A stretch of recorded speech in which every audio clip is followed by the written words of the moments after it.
As I was going to the Indian dressing room, I ran into Rishi Beno. And he said, Raj, I also thought he's a very, very good player. I think he's a great player. Nobody has treated Australian attack like that. In 1998, Sachin scored 1,067 runs against Australia. One of the great qualities that Sachin has had is he's always tried to get the better of the best bowlers from the opposing team. So whether it was a Waqar Younis or whether it's Shane Warne or whoever else, you know, he says, okay, if I can subjugate this man, then half my battle is won. So that was the period when all of us saw him get after the best bowlers in the opposing teams, the fastest, the quickest, and you know, once you get over on top of them, then it makes it that much easier for him as well as for the rest of the team. 1999, India met Pakistan in a test series for the first time in a decade. In the first test, India, needing 271 to win, were 82 for 5. Defeat was in sight, but Sachin would have none of it. Under intense pressure and physical pain, the little champion played an epic. On his shoulders rested the hopes of an entire nation. I think Joshi told me that he went down the wicket and told him, it's gone on too long now, let me finish this match. It was a floater of Saklane's. He came down the wicket and wanted to hit him on top of the extra cover.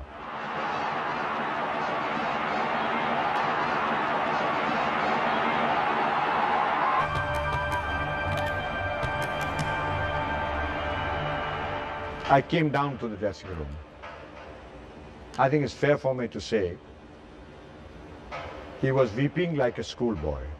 I kept on telling him, why are you taking the whole blame yourself? By then we had lost the match. You made impossible possible by playing this great innings. He said, no sir, I have lost this match. We were in the podium. I think very few times you get a man of the match on the losing side. He got the man of the match on the losing side. From the podium, I signaled to Anshuman Gaikwad, the coach of the Indian team, and told him, where is he? Because I knew he was the man of the match. He said, not coming. I think that's what commitment is all about. At the end of the 1999 World Cup, the reputation of the Indian cricket team was down in the dumps. And to salvage lost pride, the selectors once again turned to Sachin Tendulkar. Sachin's first stint as captain of India had not been a memorable one. He began his second innings as captain with a bang. With runs and records against the touring Kiwis, he scored his first double hundred in Test cricket. That's it. First double hundred in international cricket for the Indian champion. Huge sense of relief. Just pretty short at the moment. One of the better shots we've played today to get 100. Yet another one-day 100 to Tendulkar. He went on to make 186, the highest individual score by an Indian in one-day internationals.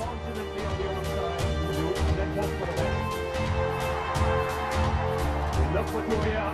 So Sachin Tendulkar becomes the highest scorer for India in one-day international cricket.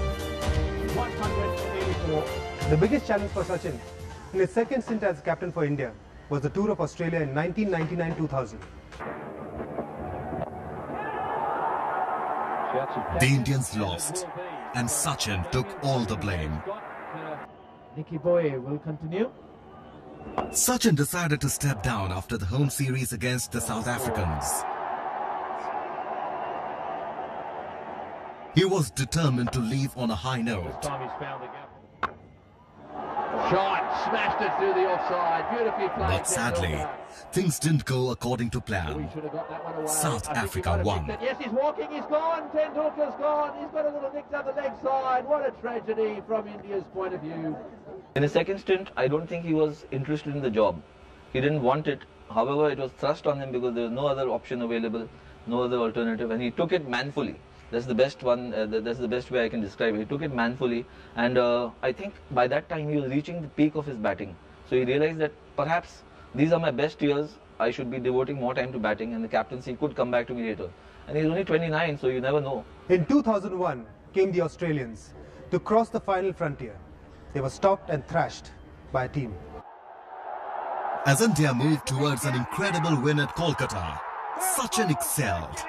For a change, with the ball. That's stuck. Edge in his back leg. What will the umpire do? Giving him out! The umpire has given him out. Matthew Hayden can't believe it. Wrapped on the pads. Yeah, the big line's gone up. He didn't pick up the googly. That was beautifully bowled by Tendulkar. Push batted out. Oh, it's given in. It's given in. Umpire Russell's given in. That's the end of the test match. India have won. India have won in dramatic style. At Chennai, Sachin scored his 25th Test match 100 and 6th against his favourite opponent, Australia. 25th 100 in Test match cricket. That's a stunning close out of ground.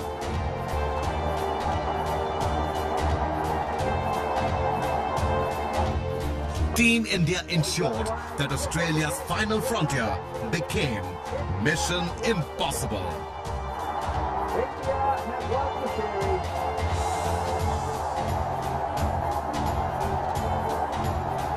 The crowd are on their feet. Abhijan wants to be absolutely sure. DJ says, check with the scorers, please. The test match and the test, this wonderful test series is over. DJ celebrates Abhijan Singh, who's done so much. All those wickets is out in the centre and appropriate and so.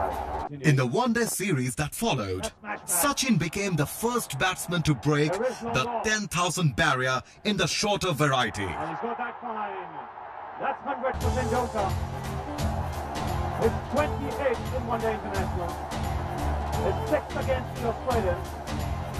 And it's on a day when he's passed 10,000 runs in one-day international. The big scores kept coming. Sachin drew level with Alan Border and Steve Waugh with his 27th Test century against England at Ahmedabad.